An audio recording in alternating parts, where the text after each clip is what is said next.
but there's breaking news we're following out of Grayson, Kentucky. The case of the Kentucky clerk, Kim Davis, who's been jailed for refusing to sign marriage certificates for same-sex couples. Let's go to Martin Savage. He's on the scene for us. Martin, what's going on? Wolf, according to the legal team that represents Kim Davis, and I've just been speaking to Harry Mehat, he is the chief legal advisor. He says that the judge in this case, that's David Bunning, the federal judge that ordered her to be held, has now ordered her to be released. Again, Kim Davis has been told that she is going to be released from this facility. According to her attorneys, the judge told them through an order that he was satisfied that the judge's order was being complied with, that being, of course, that marriage licenses were now being disseminated in Rowan County. The problem here is that the attorney says she has not changed her mind, that Kim Davis is adamant that as long as her name appears on those marriage licenses, she objects and she will attempt to stop those licenses from being distributed, which means if she goes back on the job as is expected, she will bring the process to a halt. That's what her attorneys believe, and they have said they expect her to go by her conscience, which means we may go through this all again. But the headline is Kim Davis has apparently been ordered freed from this facility. Wolf? And presumably, Martin, she'll go back to work as the clerk there who's in charge of signing and issuing these marriage certificates. Correct, and that's what the attorneys are finding a problem here, is because in many ways this is not a resolution. I said, do you feel that this is a victory? Have you won something here?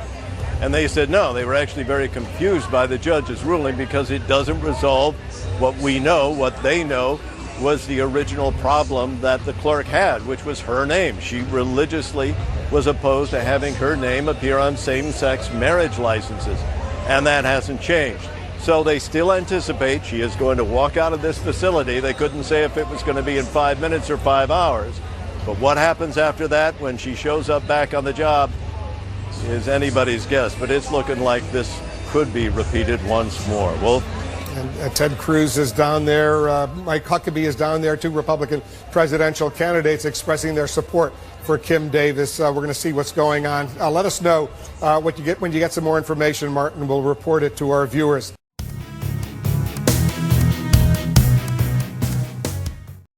Good morning, I'm Candace Gibson. And I'm Rena Ninen with the top stories on this Tuesday, September 8th. The flow of refugees across Europe is showing no signs of letting up. Police clashed with refugees in Hungary, trying to get to Germany. Chancellor Angela Merkel says Germany expects to take in 800,000 asylum seekers.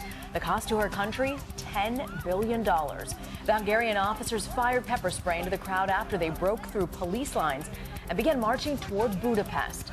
Germany called on European nations to share the responsibility. France and Britain announced plans to take in more than 20,000 refugees each over the next few years. In suburban Chicago, it was an emotional farewell for a beloved police lieutenant shot and killed on the job. Hundreds of police officers from across the country came to pay respects to Joe Glinowitz. He's the 52-year-old father of four who was about to retire after more than 30 years on the force. Thousands of mourners lined the streets to watch the mile-long funeral procession. The search continues for 3 suspects. A major announcement from Pope Francis today, set to unveil reforms to the marriage annulment process for Roman Catholics. The new rules are intended to streamline procedures criticized as lengthy, costly, and unfair. Divorced Catholics who remarry outside the church are forbidden from receiving communion. The church annulment could take years and cost thousands of dollars. And finally, a new use for your smartphone, alleviating motion sickness. It's from British researchers. They sent jolts of electricity to users' scalps through a headphone jack and gave them motion sickness while taking a ride in a special laboratory.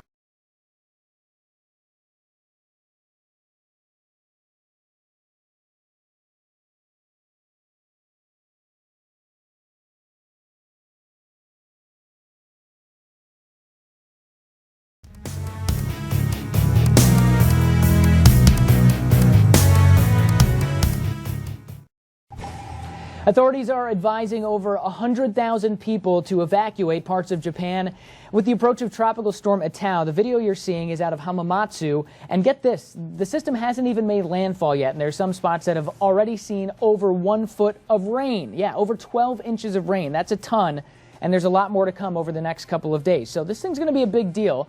I know when you think tropical storm or typhoon, you know, you're thinking about the wind usually, but the rain is going to be the biggest problem with this thing. It's going to make a beeline right through the center of the main island there. Just east of Osaka is where the center will go, before eventually weakening as it gets back out into the sea.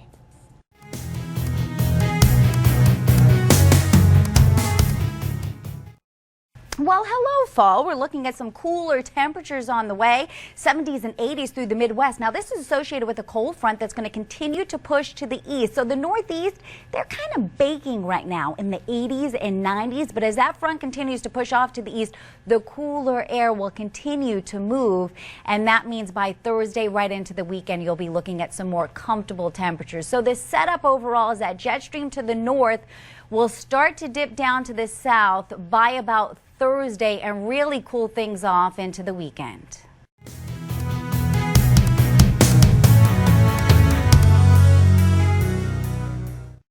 A boy died in Georgia after being left inside a car for over 2 hours on Saturday. Jackson Taylor was out with his mother's parents, her sister, and her sister's child while she was getting some sleep prior to working a night shift.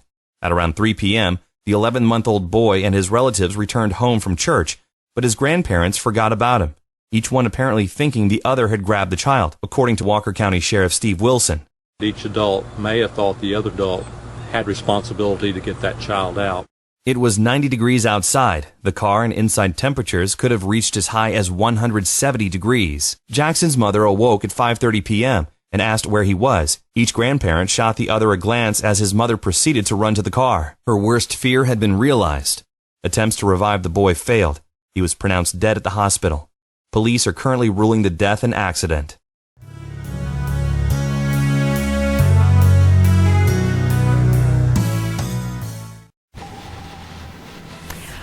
Wow, listen to that. That's 60-mile-per-hour winds that were moving through Marion County, Kansas on Monday. Strong storms rolled through there. They had cloud to ground lightning and some big storms that were not only in that area but through much of the northern and central plains, and unfortunately that's in the forecast for your Tuesday as well. So it's a slight risk of severe storms from Oklahoma City up to Wichita, Tulsa, and even over to St. Louis. You will have the chance for spotty hail and damaging winds throughout this afternoon and evening, so be on standby. We could see some more flash flooding and strong winds just like this.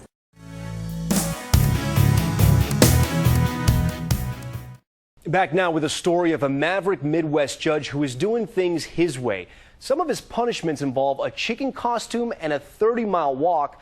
But is this clever and effective or cruel and unusual? Here's ABC's TJ Holmes. Creative sentencing is standard in this Ohio courtroom. All right, please. This woman caught on surveillance tape walking into a Burger King and pepper spraying one of the workers in the face. She chose to get sprayed herself.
I'm the Orlando street where the victim opened fire on the suspects yesterday morning. West 2 Summer Knowles talks to the man who met force with firepower. Well, this incident actually happened yesterday morning, and it happened right here in the victim's driveway. And if you take a look over here tonight, you can see there is a lot of evidence still left behind. 2 bullet holes in the victim's neighbor's car, and this damage is not the only damage done. It's through the grace of God that I'm alive today. That's after Eric James says he was the victim of an attempted armed robbery right in the driveway